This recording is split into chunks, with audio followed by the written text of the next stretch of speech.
Je n'ai compris la gravité de la situation que plus tard, sans doute dans les semaines suivantes, en réalisant qu'elle ne reviendrait pas. D'autres restes humains ont été trouvés dans le Tennessee, pouvant être liés à une mère disparue et sa fille de 2 ans. Alors que l'enquête s'élargit, la famille de Jennifer et Adriana Weeks demande à la police de prêter une attention particulière à ces nouveaux développements. Nous allons discuter avec un sergent de police retraité de la suite de cette enquête. Et comment les détectives pourraient-ils potentiellement relier tout cela à une affaire qui hante une communauté et une famille depuis plus de 20 ans. Bienvenue dans Sidebar par Law and Crime, je suis Jesse Weber. Le 25 mars 2004, Joey Benton a signalé aux adjoints du comté de Robertson, Tennessee, la disparition de sa petite amie Jennifer Weeks, 21 ans, et de leur fille de 2 ans, Adriana. Il a déclaré avoir vu le duo monter pour la dernière fois dans une berline blanche à une station-service de Cross Plains. Puis elles n'ont plus été revues. La famille de Weeks n'a jamais cru qu'elle serait partie dans un véhicule au hasard, abandonnant ses affaires essentielles et sa famille. Ils sont restés méfiants et ont toujours soupçonné Benton, signalant des disputes fréquentes avec Jennifer. La mère de Jennifer a dit avoir eu des nouvelles de sa fille pour la dernière fois lors d'un appel depuis la maison de Benton. Elle a dit que Jennifer était bouleversée après une violente dispute avec Benton et ses parents. On pouvait apparemment entendre Adriana, âgée de 2 ans, pleurer en arrière-plan. Et Jennifer était censée rappeler sa mère plus tard. Attendre des nouvelles qui ne sont jamais arrivées. Depuis, le Tennessee Bureau of Investigation, le bureau d'enquête du Tennessee, et le bureau du shérif du comté de Robertson enquêtent sur l'affaire. Les forces de l'ordre, les membres de la famille, ils ont organisé des battues, ils ont accroché des affiches avec les visages de Jennifer et Adriana dessus. Ils ont fouillé la propriété Benton, mais aucun suspect n'a été désigné. L'affaire est restée sans suite. En 2013, l'affaire Weeks a été requalifiée en homicide selon le Tennessean. Le problème, c'est que les preuves dans cette affaire étaient rares. Casey Robinson, c'est la sœur cadette de Jennifer, c'est la tante d'Adriana. Elle s'efforce depuis des années de faire connaître l'histoire du duo. Elle est sur cette affaire depuis tellement longtemps. Elle a lancé son podcast pour comprendre ce qui s'est passé. J'ai eu la chance de rencontrer Casey et de lui parler lors du CrimeCon à Denver cette année. J'ai donc interviewé cette personne pour attirer l'attention sur l'histoire auprès de notre public sur Sidebar. Nous avons diffusé un épisode avec elle début octobre. Pour en savoir plus sur la disparition de Jennifer et Adriana et sur ce qui se passait dans leur vie avant qu'elles ne disparaissent, quelle est la première chose qui vous vient à l'esprit quand vous pensez à Jennifer et à la petite Adriana? Eh bien, la première chose qui me vient à l'esprit, c'est tout simplement le chagrin. Il y a juste ce grand vide dans notre famille, un vide en moi-même. Donc malheureusement, c'est la première pensée qui me vient. Et juste après ça, il y a Jennifer était ma grande sœur et je l'admirais à tous points de vue. Elle était une vraie enfant des années 90 et c'était vraiment mon idole. Quand j'étais petite fille, nous étions très proches. Et donc, chaque fois que je pense à elle, bien sûr, tous les bons souvenirs font aussi partie de ce processus de pensée. Et Adriana, je veux dire, elle n'avait que 2 ans quand elle a disparu, donc nous n'avons pas eu beaucoup de temps avec elle. Aujourd'hui, à 37 ans, en repensant, je pense simplement à elle. Je me suis beaucoup occupée d'elle quand j'étais jeune fille. J'ai beaucoup aidé ma sœur avec elle. Et donc maintenant, chaque fois que je pense à Adriana, je la considère comme une fille, mais elle aurait une vingtaine d'années aujourd'hui. Et donc pour moi, ouais, ça laisse un peu figé dans le temps, comme cette petite fille de 2 ans. Mais je veux dire, Adriana était parfaite à tous points de vue. C'était le plus adorable petit ange de tout petit qui ait jamais existé. Donc beaucoup de bons souvenirs et ils me manquent chaque jour. Et c'est difficile de se réveiller et de faire ça chaque jour, de ressentir ce manque et de ne pas savoir où ils sont. Et donc, à chaque fois que je pense à eux, c'est un mélange de toutes ces choses à la fois. Selon Casey, Joey Benton aurait donné plusieurs versions ces 20 dernières années. Il dit les avoir laissés à cette station-service et vus monter dans une voiture blanche. Et puis il semble y en avoir une autre où il affirme avoir vu Jennifer avec une amie qu'il ne connaissait pas. Maintenant, Casey affirme, vous savez, malgré le fait qu'il était apparemment au courant de son implication avec sa sœur, les rumeurs selon lesquelles il aurait été impliqué d'une manière ou d'une autre ici. Elle a parlé avec Benton en avril de l'année dernière. Oui, je lui ai parlé pour la toute première fois en avril 2024. Donc, c'était après le 20e anniversaire de la disparition des filles. Il y a eu une grosse perquisition chez leur famille. On pensait que c'était lié à Jennifer et Adriana, mais ce n'était pas le cas. Il y avait d'autres choses ce qui se passait avec son père, des armes illégales et ce genre de choses. Et il a reçu plus de 40 chefs d'accusation à la suite de cette descente chez eux. Et puis, peu de temps après, j'ai parlé à Joey pour la première fois. Je lui ai dit, tu sais, est-ce qu'on peut parler tous les deux? Je veux juste mieux connaître ma sœur. Tu étais la dernière personne vraiment proche d'elle. Tu la connaissais probablement mieux que quiconque à ce moment-là. Peut-on parler? Il a répondu, bien sûr. Nous sommes restés au téléphone plus d'une heure et j'ai pu lui poser des questions sur leur relation. Et il a dit qu'ils s'aimaient, qu'ils avaient prévu d'avoir un autre bébé, de se marier, qu'il les aimait vraiment. Et je lui ai demandé, tu sais, à propos des derniers jours avant leur disparition. Et je lui ai demandé si tout cela était vrai, concernant le fait qu'il les ait conduits à la station-service et déposés dans la voiture blanche. Il a confirmé que tout était vrai et notre première conversation s'est ainsi terminée. Il a été cordial au téléphone et a proposé de reparler. Il serait ravi de parler à tout moment. Mais je suis partie après cette première conversation.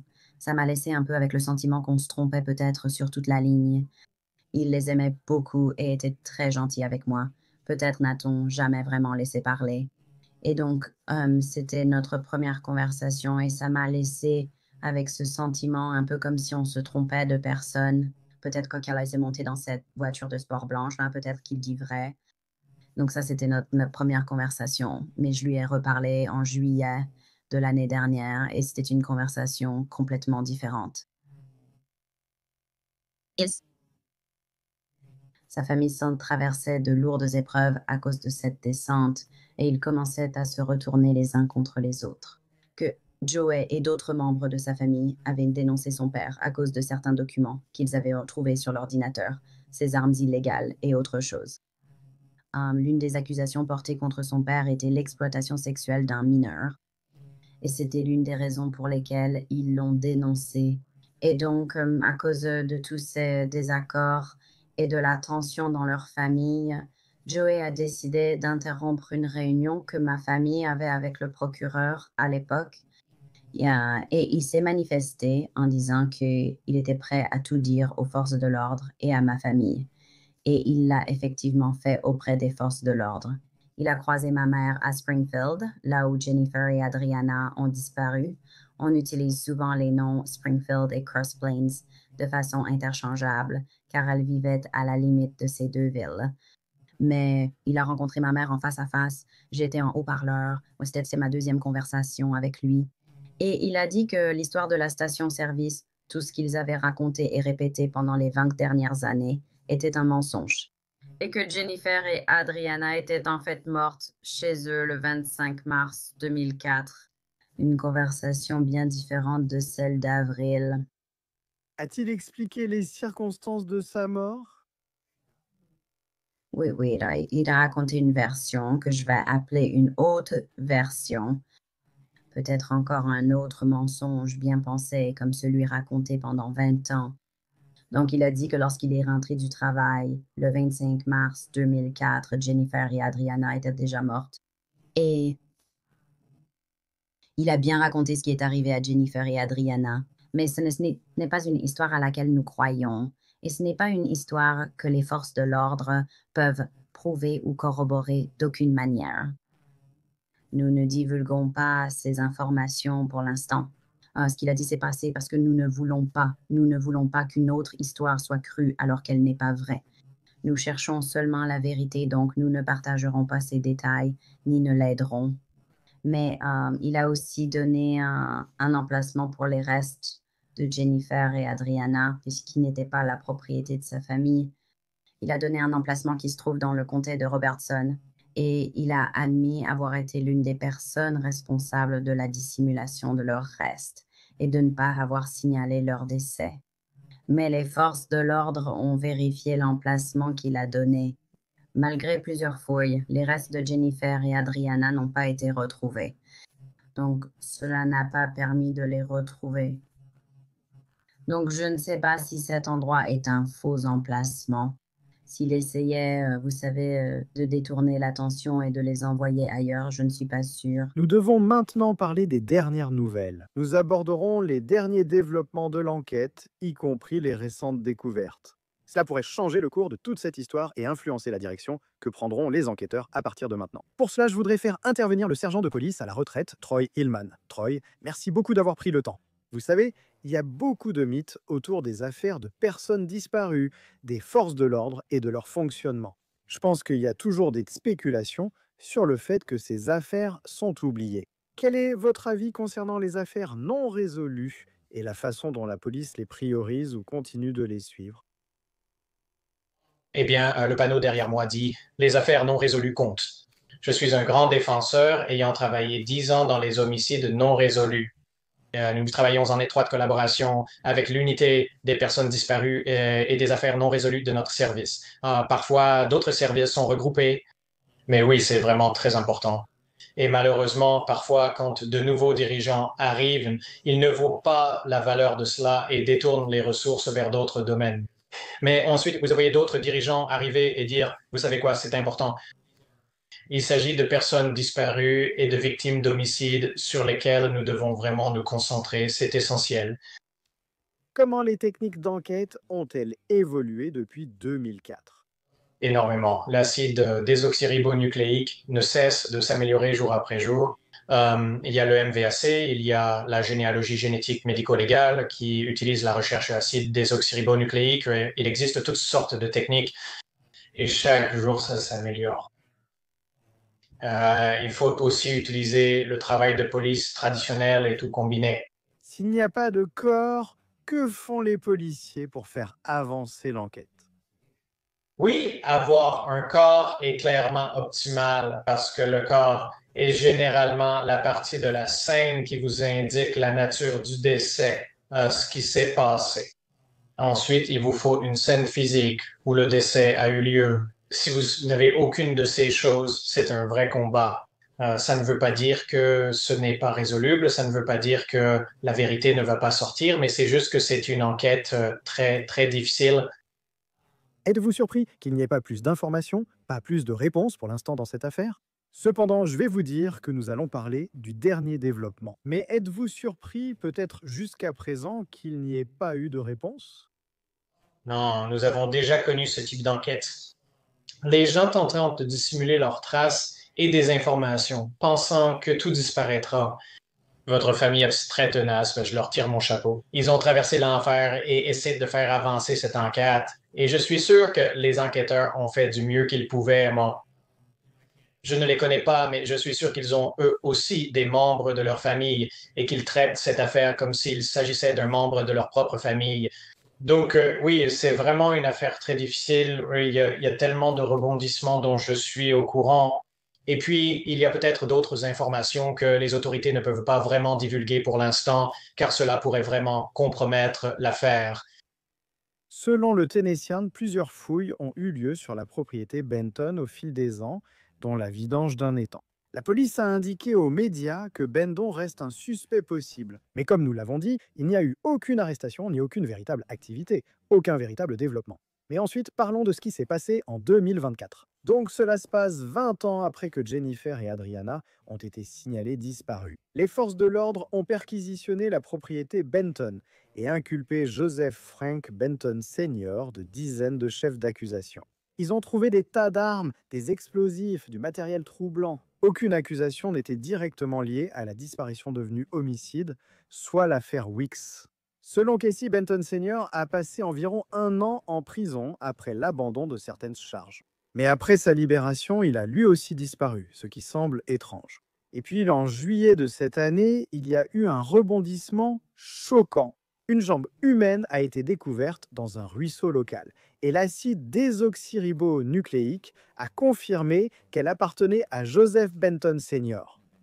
Maintenant, Benton Sr. et sa famille, ils peuvent être liés ou non à l'affaire de Jennifer et Adriana. Mais la question est, Troy, que signifie la découverte de cette jambe pour leur enquête? Et ensuite, je vais expliquer ce que nous venons d'apprendre. Il y a plusieurs façons de voir les choses. L'une est une personne potentielle parmi les 3 personnes que l'on pense savoir ce qui est arrivé à Jennifer et à sa fille. L'une d'entre elles est maintenant décédée et ne peut pas en parler. Donc, c'est un inconvénient pour l'enquête et un autre défi. On peut aussi voir les choses différemment. Vous ne savez pas ce qui lui est arrivé, si c'était accidentel ou s'il y a eu un acte homicide. Il ne vous reste plus que deux personnes et cette propriété qui détient en quelque sorte des réponses, je dirais. Donc ça aide, mais ça crée aussi plus de mystère et ça embrouille un peu les choses. Parlons de la grande chose, d'accord? C'est énorme. Plus tôt ce mois-ci, seulement quelques jours après notre discussion avec Casey, ici dans Sidebar, un jeune garçon a découvert un crâne dans la même zone de ce ruisseau. D'après WASMV Tennessee, la famille Wicks, informée de la découverte, s'est rendue sur place et a trouvé davantage de restes. Ils ont fait cette déclaration à WSMV plus tôt aujourd'hui. Notre famille a trouvé d'autres restes humains sur la Greenway de Springfield, près de Sulphur Fork Creek. Par respect pour l'enquête, nous ne divulguerons rien de plus et laissons cela aux enquêteurs. Un jeune garçon a découvert un crâne humain, une expérience qu'aucun enfant ne devrait vivre. Nous supplions le bureau du shérif du comté de Robertson de s'adresser à la communauté concernant ces récentes découvertes et notre affaire en cours. Les restes sont probablement ceux de Joseph Benton, l'une des dernières personnes connues à avoir vu Jennifer et Adriana avant leur disparition. À présent, WSMV rapporte que la police de Springfield a fait venir une équipe de plongeurs sous-marins et des unités cynophiles spécialisées dans la recherche de cadavres pour chercher d'autres restes pendant plusieurs jours. Ils n'ont pas communiqué d'informations précises sur ce qu'ils ont trouvé, mais les ossements ont apparemment été envoyés au bureau du médecin légiste pour des analyses. Et pour l'instant, nous allons attendre une identification. Je vais vous lire ceci. Déclaration envoyée à Law and Crime. La famille a écrit qu'il est difficile d'exprimer ce qu'elle ressent actuellement. Cette découverte a rouvert de vieilles blessures et ravivé de nombreuses émotions. Nous avons vécu plus de 20 ans de chagrin et d'incertitude sans réponse sur ce qui est arrivé à Jennifer et Adriana. La possibilité que ces restes soient liés à Joe Benton, l'une des dernières personnes à avoir vu Jennifer et Adriana en 2004, nous terrifie et nous pèse d'une manière que les mots ne peuvent pleinement exprimer. Nous adressons nos prières aux équipes médico-légales, aux forces de l'ordre et à tous les participants à l'enquête. Nous prions pour la vérité, la justice et la paix, pour notre famille et toutes les personnes concernées par cette affaire. Nous exprimons notre gratitude et lançons un appel au bureau du shérif du comté de Robertson, au bureau du procureur du 19e district judiciaire, au bureau d'enquête du Tennessee et à toutes les agences impliquées. Merci d'être transparents avec la communauté, informer le public des découvertes, des résultats médico-légaux et de leurs liens possibles avec la disparition de Jennifer et Adriana. La communauté a le droit de savoir et d'exiger des comptes. Aux citoyens de Springfield et à tous nos soutiens, Jennifer et Adriana, merci pour vos prières, votre gentillesse et votre soutien constant. Respectez, évitez les spéculations et laissez les enquêteurs travailler. Nous gardons l'espoir qu'un jour nous aurons toutes les réponses et que justice sera rendue pour Jennifer et Adriana. Merci du fond du cœur à tous ceux qui ont traversé cette épreuve avec nous. Ceux qui se rappellent Jennifer et Adriana posent des questions, prient et cherchent la justice. Nous ne faiblirons ni ne nous reposerons avant le triomphe de la vérité. Troy, quelle est la probabilité que les enquêteurs partagent des informations avec le public? C'est difficile parce que, encore une fois, s'ils ont les yeux rivés sur un auteur, ils ne veulent pas l'effrayer. Donc, c'est important, oui, la transparence, et oui, la transparence avec la famille, mais il faut aussi mettre cela en balance avec, disons, l'ensemble de l'enquête. C'est simplement une situation difficile sur tous les plans. Vous savez, c'est une chose de trouver un membre de quelqu'un, mais si c'est vraiment la tête de cette personne. Vous évoquez une personne décédée qui aurait des réponses, ce qui paraît particulièrement dévastateur pour la famille. Oui, et ce qui m'intéresse, ce qui m'a marqué, c'est que vous avez trouvé l'os. Et ensuite, parce que je crois qu'il y a eu d'importantes recherches, mais ils n'ont rien trouvé d'autre.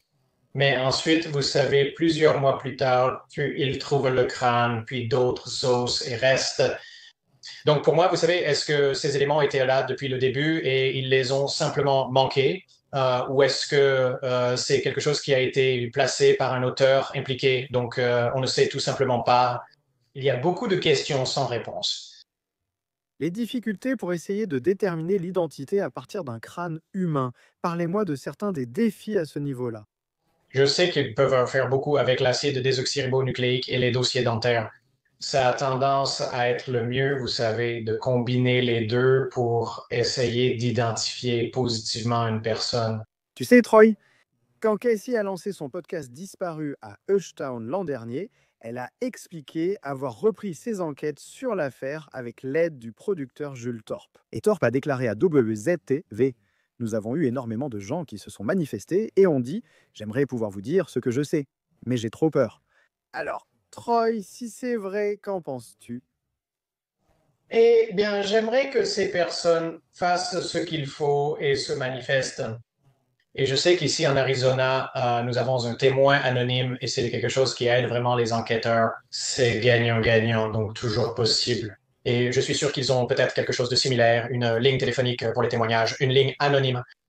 Mais oui, ces personnes ont vraiment besoin de se libérer la conscience et d'en parler. Et d'une manière ou d'une autre, il peut y avoir des moyens de transmettre ces informations aux autorités sans forcément se mettre en danger ou bien de leur causer un gros problème. Si Jules et Casey avaient transmis ces informations aux forces de l'ordre, aurait-il pu obliger ces témoins présumés à se manifester et à révéler ce qu'ils savent? C'est un témoignage indirect. Je pense que les forces de l'ordre tenteraient de les interroger pour savoir s'ils parleraient. Vous savez, ils ont évidemment le droit de ne pas parler. Donc, c'est juste que c'est difficile. J'espère encore une fois qu'ils se manifesteront, qu'ils feront ce qu'il faut et qu'ils diront aux autorités ce qu'ils savent. Cela fait peut-être des décennies que Jennifer et Adriana ont disparu, mais Casey souhaite toujours que les gens contactent la police et donnent tous les détails de l'époque, peu importe à quel point ce détail est insignifiant. Le numéro du bureau du shérif du comté de Robertson sera affiché à l'écran et dans la description de l'épisode. Vous pouvez aussi transmettre un renseignement en appelant le Unwit Sense Tennessee Bureau of Investigation Find. 3. D'après votre expérience, selon votre expertise, étant donné les détails de cette affaire, les nombreux chemins, les nombreuses directions que cette affaire a pris depuis plus de 20 ans. Êtes-vous confiant qu'aujourd'hui, nous sommes enfin en position d'obtenir des réponses sur ce qui est arrivé à Jennifer et Adriana? Absolument. Je veux dire, l'un de mes mantras, c'est de ne jamais abandonner. Et c'est un peu l'esprit des enquêteurs sur les affaires non résolues. Donc, on ne sait jamais, comme nous l'avons évoqué, qui va se manifester avec des informations ou si l'auteur des faits finira par tout révéler. Donc, parler à quelqu'un qui se manifeste ou peut-être qu'il voudra soulager sa conscience, on ne sait jamais. Et il faut simplement persévérer, aussi frustrant que cela puisse être. Mais la famille fait absolument tout ce qu'il faut. Je les admire, je ne peux même pas imaginer ce qu'ils ont traversé. Alors, il faut continuer. Je dis c'est aussi, vous savez, continuer à prier et à croire au karma. Le karma, je l'ai souvent constaté, il finit toujours par revenir aux gens. Je crois que c'est un bon point pour conclure. Nous verrons ce qui arrive et resterons vigilants. Troy Hillman, merci beaucoup pour votre temps. Je vous suis reconnaissant. Merci Jesse, j'apprécie. Voici tout pour l'instant sur Sidebar. Merci à tous de nous avoir rejoints. Abonnez-vous sur YouTube, Apple Podcast, Spotify ou votre plateforme habituelle. Suivez-moi sur AXA ou Instagram, je suis Jesse Weber. À bientôt.